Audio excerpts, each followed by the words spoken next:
Herzlich willkommen zur Abendrunde in unserem Webcamp. Schön, dass ihr alle mit dabei seid. Wir freuen uns sehr. Und genau, herzlich willkommen zur digitalen Abendrunde. Als erstes, das ist ja klar, wie in jedem Lager, gibt es natürlich auch unsere Lagerregeln.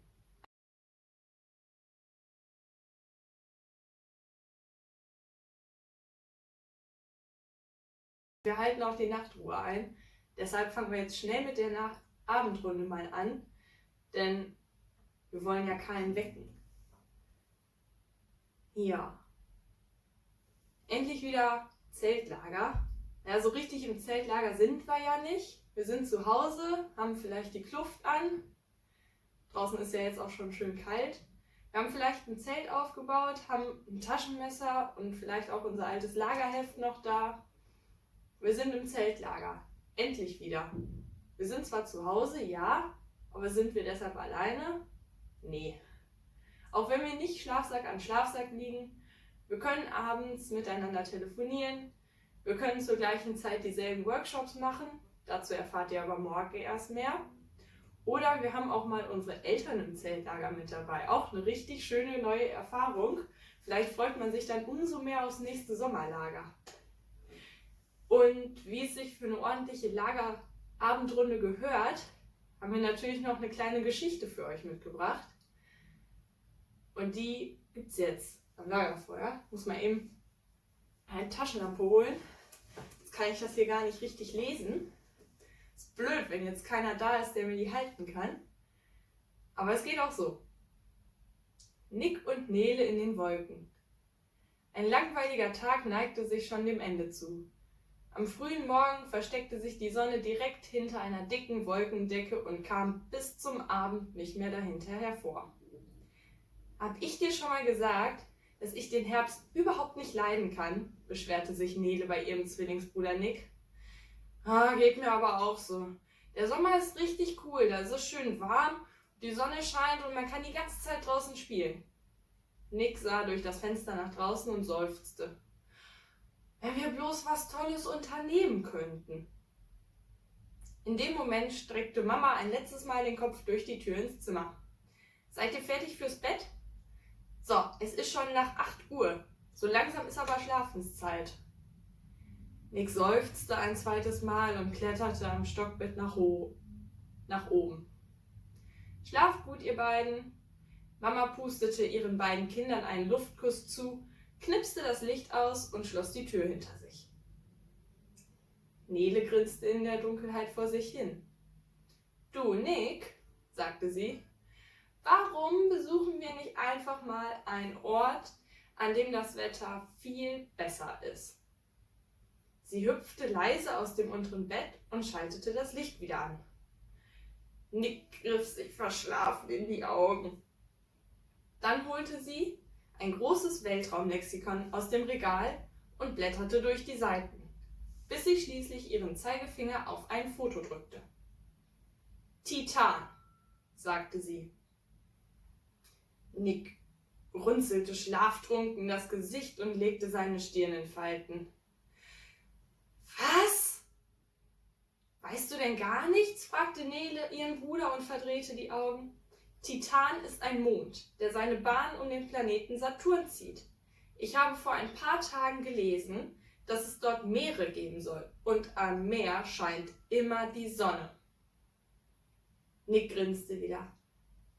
Ja, okay, stell dir das mal vor. Wir liegen dort am Strand, lassen die Füße ins Wasser baumeln, über uns leuchten die Ringe vom Saturn im Sonnenlicht. Klingt das nicht gut? So ein Blödsinn, das ist doch voll langweilig. Ich will Sandburgen bauen, planschen und mich im Sand eingraben lassen, bis nur noch der Kopf oben rausguckt. Das macht viel mehr Spaß, als rumsitzen und Beine baumeln lassen, sagte Nele. Also, wollen wir denn hinfliegen? Fragte Nick. Ja, meinte Nele. Sie setzten sich gemeinsam auf das untere Bett. Nele hob ihr Kopfkissen zur Seite und zum Vorschein kam ein großer roter Knopf, auf den sie mit der Hand feste draufhaute. Heute fliegen wir zum Titan. An den Seiten des Etagenbettes hoben sich durchsichtige Scheiben empor und schlossen die beiden Kinder in sich ein. Die Türen des Balkons schwangen auf, während sich das Bett langsam vom Boden erhob und nach draußen schwebte. Nick und Nele flogen zum Himmel hinauf, durchbrachen die Wolkendecke und verschwanden zwischen den unzähligen Sternen.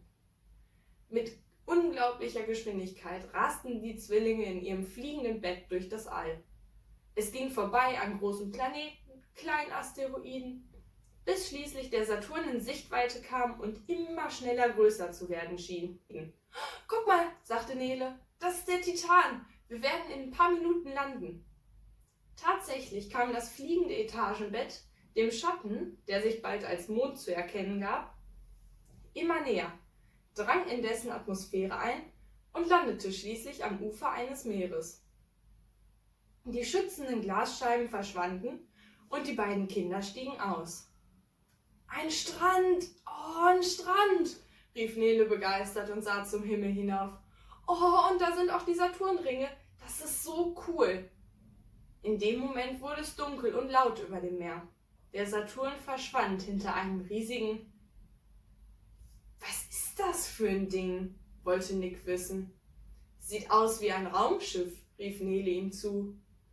»Das ist aber riesig.« Es setzte zur Landung an. Doch statt auf dem Land niederzugehen, tauchte es zur Hälfte ins Wasser ein. Ein lautes Zischen war zu hören und ein Teil des Wassers verdampfte innerhalb von wenigen Sekunden. Der heiße Antrieb vom Raumschiff verwandelt das Wasser wahrscheinlich in Dampf, war Nele enttäuscht, und aus dem Dampf bildete sich eine riesige Wolke, die den Saturn und die Sonne komplett verdeckte.